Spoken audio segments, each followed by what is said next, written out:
Okay, so the Parshas Pinchas Vayechaper al Bnei Yisrael. So we know the story. The story was that a plague was raging, decimating the Jewish people because they were seduced by the Midianite and Moabite girls, princesses. And if that wasn't enough, that was really a prelude to worshiping, participating in the idolatry of Peor. Peor will soon define or describe what that is. As Rashi explains, when the lust overcame them, she took out this idol and worship it, and then she would submit to him. And as a result of this, a terrible plague happened. And it's only stopped because of the actions of Pinchas, who spears, quite literally, the prince of the leader of the tribe of Shimon, who was cohabitating with the Moabite, the daughter of the king of Moab, and literally speared them in the act, risking his own life in the process. Quite simply, people seeing his marching towards the tent with a spear, the other members of the tribe of Shimon would certainly come to his defense. And moreover, to be appreciated that this law that he did is not even a law. It's not written anywhere. It's going above the law. It is a law, but not part of the law itself. No one is killed with it without being put on trial first. This is the only exception. And Pinchas did it, and he risked his life doing so, and that ended the plague. So the Torah says, "Vayechaper al bnei Yisrael yaton," for the Jewish people. This is how the parsha begins. Say our sages in the Sifri, which is a halachic medrash. Sha'ad achshav lo yizos. Till today, still, what Pinchas does has not moved away. He stands and brings atonement for the Jewish people until the end of time, end of exile, end of time when the dead arise. Question: why do we need his atonement all the way now to our day? Next quote. The Jewish people sinned 10 times. This is one of 10. We do not find, with the exception of the sin of the Egel, of the golden calf, but all of the other 9 or 8, we do not find that atonement has to be put in place from then till now. Not the other sins. Why this one? That's the basic question of the day. Question's clear? Why is this sin, the Baal Peor, the sin of idolatry that is associated with Peor, which we'll soon define? So why does this require Pinchas's atonement for us till Mashiach and beyond, or till Mashiach? Answer: what was this sin? Baal Peor, that's what it was called. The Baal, the master of Peor. Rashi tells us the word Peor means to expose. What was this? What was the practice of this particular idolatrous cult? Al Shem Shepoirim Lefon of Piatabas, excuse me, they've exposed their posterior, Umoitzimre, and defecate. This is its avoid. That's the whole attraction. Defecation. So it's very, very strange. I'll just tell you 2 things about it. One explanation means it meant that they got into this state of ecstasia, of ecstasy. They lost control of bodily functions. This was the end result. Chassidim say, as a kind of a joke, what's the Avodah Zarah Baal Peor? The person says, he wants to be the center of attention. Talk good about me, talk bad about me, as long as he's talking about me. In Yiddish, say, do on me, But as long as it's about me, that's the avodah about Peor. We're going to go deeper now. What is this avodah zarah that they culminates in defecation, in expelling the waste of the body? That's what defecation means. So, friends, we're going to deep dive here, understand the depth of what's going on. The next quote from the Zohar tells us like this: "Hashpoah likis yesh bo pnimius v'chitzonos." In every divine bestowal and revelation, there's the internal level and the external level. So it works like this. Next quote. We say in Tehillim, and we say this in Nishmas tomorrow, "V'chol karoivai Hashem kotri." All my innards sing God's praises. My innards, simple, okay, from the kishkas.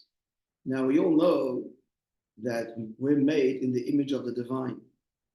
So there is this inner, the kishkas, the intestines, on a spiritual plane above. What exactly is that? Yesh malochim shem b'chinas kravai. There are angels. There are angels that are metaphorically and spiritually intestines. What do intestines do? Intestines, they break the food down, and the nutrients, the higher parts, become absorbed in the body, and the lower level becomes expelled. So likewise, there are a series of angels, levels. As the divine revelation descends, the higher level remains on that level, the lower level is expelled, which becomes the higher level for the level below. You follow? That becomes refined and that's expelled. Now listen, till the end of this whole process, physical matter, friends, in this world, physical matter, this physical world, the universe, is a result of the final expulsion of the waste of the divine energy and power that Hashem emanates. As it goes down and down and down and down, it ends up as the Gashmis of this world. Where does it come from? It comes from God. But unlike divine holy revelation, this manifests as physical stuff. Very pretty for us, but objectively, as the angels would view it, for example, it is the waste and byproduct of it's the lowest level of the waste of the divine revelations above it. Are we clear in the model?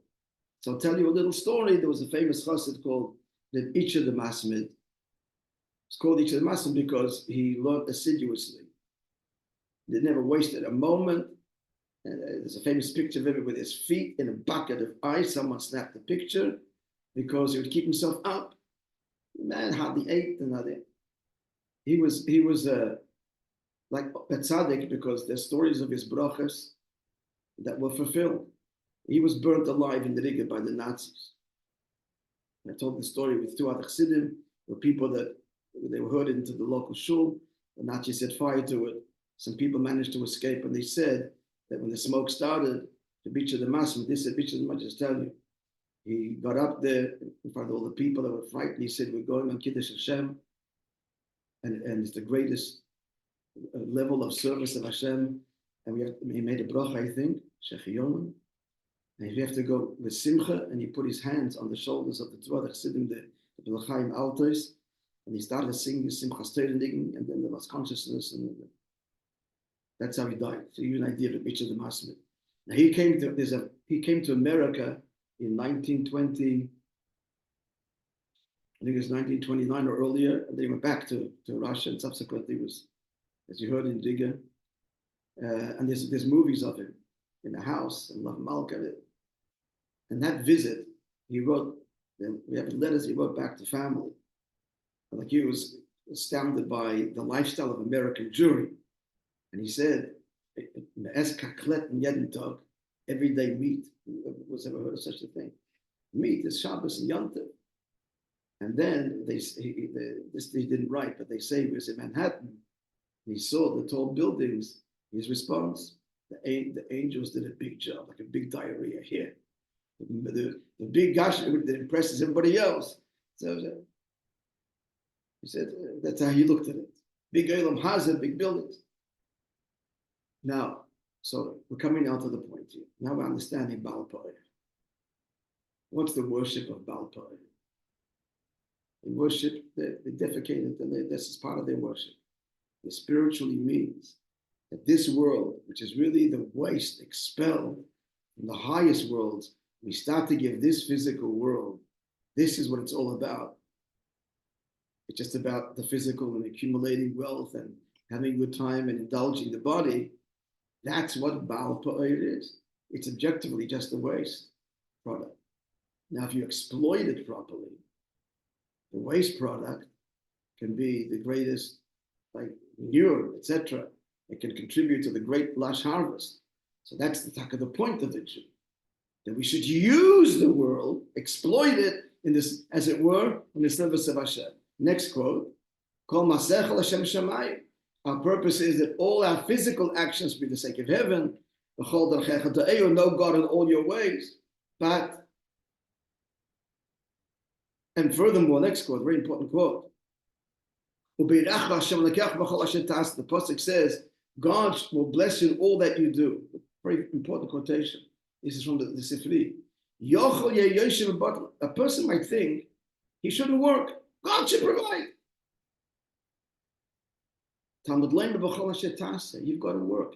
And God will bless you in your work. So why would he work? It's all waste product. Yeah, but if this waste product is used, the gashmias becomes a means for Torah and mitzvahs, then it becomes elevated and becomes very, on the contrary, extremely elevated, higher than any levels in heaven. And so the Pasuk says like this.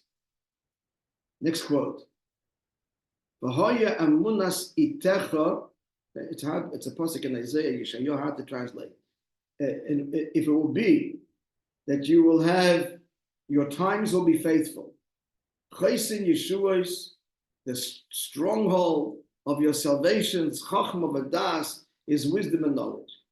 There's 6 things mentioned here. The Gemara says in Shabbos that each word refers to another one of the 6 orders of the Mishnah.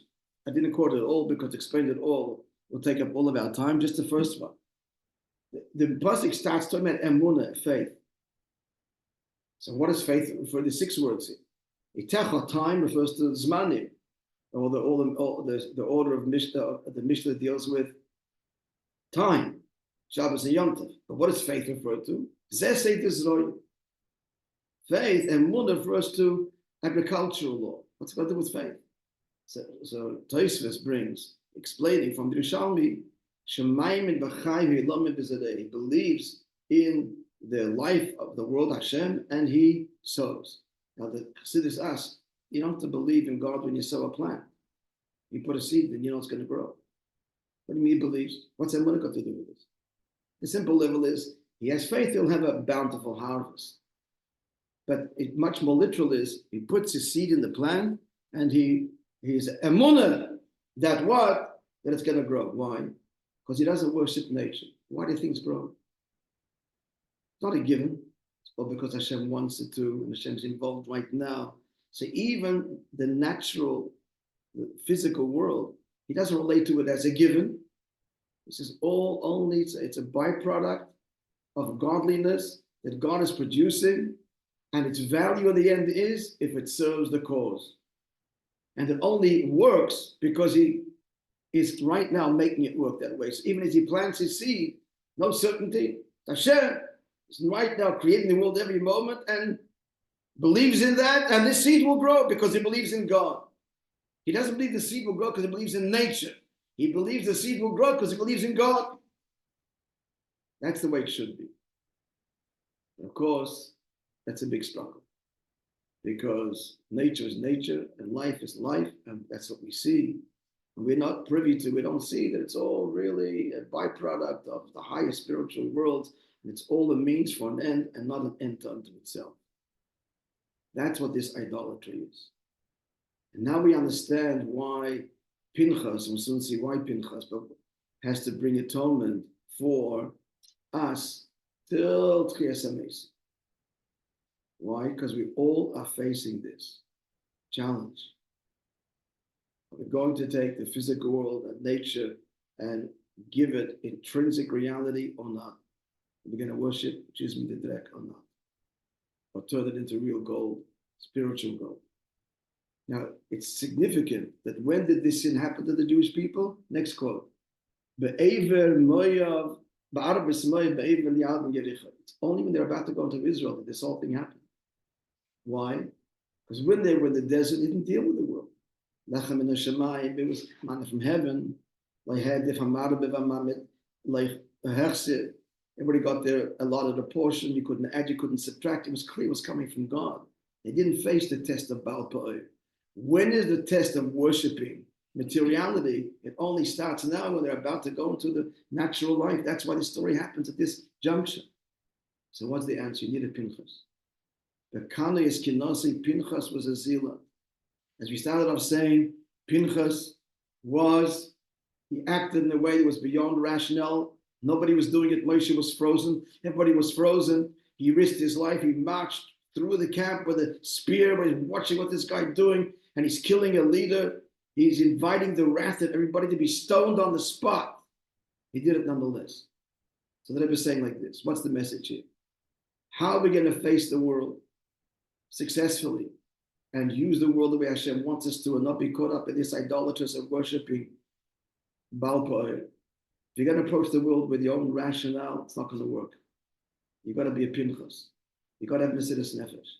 Because rationale, the mind is very clever, and we will always justify and explain and excuse our behavior. And besides, like we said, you put the seed in the ground, you don't have to pray for that. If it's a healthy seed, it's going to grow, and that's the way seeds work. You make a good investment, you make money. And his chachma. So rationale is not the approach. It's got to be a Pinchas approach. No, Mesiras Nefesh, hide in logic. Logic only is logical because God wills it to be. And if not, the whole thing collapses in a moment, even though you've crossed every T, and it's going to be absolutely profitable. To use the example in business. As every businessman knows, you can go through the whole thing and all of a sudden something happens big. But often we delude ourselves, I did it. And if it worked, because I did it. No. Pinchas is a constant reminder. He breaks the mold, and he's constantly pointing to it's emunah, Hashem is running it, and if not, you're worshiping Drek. That's what Pinchas is telling us. And that's why this whole thing happened just as about to go into Israel, natural life, government, business, agriculture, etc. And this is what it says, a beautiful explanation here, the second last quote on the page. It's a famous Gemara in Shabbos. It says like this. Kachum nosa shel yitzar. This is the craftiness of the Yitzar. How does it work? Hayoim oimer seika. Today he tells him, do this. U'lamacha oimer seikach. And tomorrow he says, do that. Ad she'oimer till he tells him, lech avodah zarah, go do avodah zarah. The Jew does it. Now, let's look carefully at this quotation. How does he start? He says, today, do this. You would have expected him, the quote, to say, first day, do a small avodah. Next day, a bigger one, till it leads you to idolatry. It doesn't mention anything negative. The negative only comes out at the end, avodah zarah. The first quote is, do this, do that. Is this a good thing or a bad thing? So I said, this is a good thing. The Yitzhar is telling you do mitzvahs. But what? Do mitzvahs because you understand it. Do mitzvahs based on your rationale. Not because out of a surrender and Mesiras Nefesh to Hashem. That's how it starts with.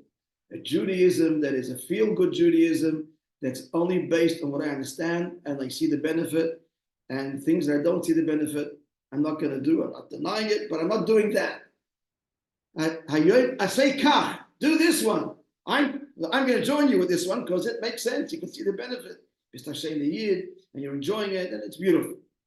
If that's the motive, then the end's going to be avodah zarah. What has to be the whole foundation? The Pinchas, Mesiras Nefesh, sacrifice, being a zila. It means being unpopular sometimes too. In the end, he's the popular one. In the end, he's the one who's the big peacemaker. But initially, like, hello, he nettles, he challenges everybody. Things are fine, no. But he, in the end, is the answer, and that's the enduring model. And final quote, and he atones. The word Veichaper means clean up. Whatever says, we're doing this now in Tanya, clean up. The metaphor is so powerful here, because if we get involved in Gashmias per se, so we think it's glitter and gold. The way the truth is, it stinks. It's horrible. It's a baby that made it its diaper and wasn't changed. So Pinchas vayachaper. Pinchas is the answer vayachaper, to clean up, not to become sullied and dirty, but to use all of this and all the wealth, God willing, Hashem will grant everybody the health to realize its place. It's all to be used in the service of Hashem and thereby elevated to the highest levels. Indeed, but what's required for that? Not the rational, logical, measured Jew. What's the gain? Makes sense, doesn't make sense.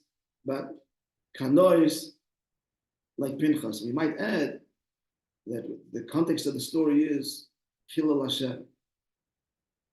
It's Chilul Hashem, and moreover, what does Pinchas do? He stops the plague. He stops the plague. When Jews are falling, God forbid, left and right, they're falling to the allure of materialism, to the allure of other ideologies, etc. The solution, the end, has got to be a Reza Pinchas, non-compromise, a resolute, and do something which is unpopular even. But in the end, that will bring to the stopping of the plague, Jews cleansed and purified and using their blessings in a beautiful and open, good way. All right, friends. Have a wonderful Shabbos, everybody. Shkoyach. Thank you. Should be psudas taivas all around. Hashem will give us plenty, and will show. We know where it comes from and what it's for, and to use it that way in the Mesilas Nefesh Dikkur. That's the measure. And then Hashem says, "You got it. We'll give and give and give."